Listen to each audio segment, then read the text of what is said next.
kim shu lazer stanogida ishlatgan? Endigi lazer bo'yicha darslarimiz ushbu stanogda davom etadi. Nomi ham CNC Machinery Survey kitayskiy apparat ekan. Hozir o'z bilan bir tanishib chiqayotgan edim. Mana shunaqa funksiya. Kimlar ishlagan shu lazer stanogida? Bu lazer stanogida даже chizma chizishlar ham umuman boshqacha ekan. Agar kimda shu lazer bo'lsa, qiynalayotgan bo'lsa, bitta ko'rsatib o'tib ketaman. Demak, bugungi darsligimiz bitta mana bu chiziqni qanaqa chizamiz, shu bo'yicha ko'rib chiqamiz. Birinchi o'chirda text degan menyudan, text degan menyuni bosaman. Hop, text insert text degan yozuv paydo bo'ldi. Va joyiga qo'yaman. Bitta ixtiyoriy joyga qo'yaman. Va tepadan anaqa menyu paydo bo'ladi. Insert text. Insert textga yozuv yozamiz. Lazerchi bola. Tagida shrift raqami bor, o'lchami bor. O'lchamini agar katta qilsak, katta bo'ladi. Kichkina qilsak, kichkina bo'ladi.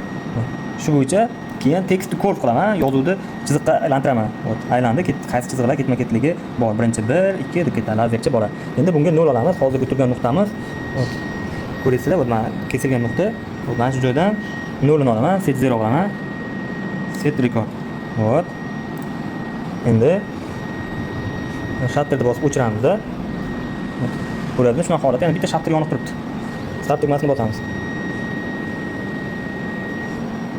Lazerda belgilaymiz avval, chunki only processorlik grafik yozilgan, ya'ni faqat belgilangan detal chizadi.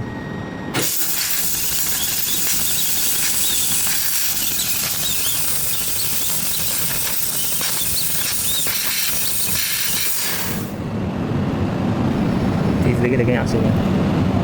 Lazerchi bola. Men uchun to'g'risi bu lazer sanov yangilik bo'ldi.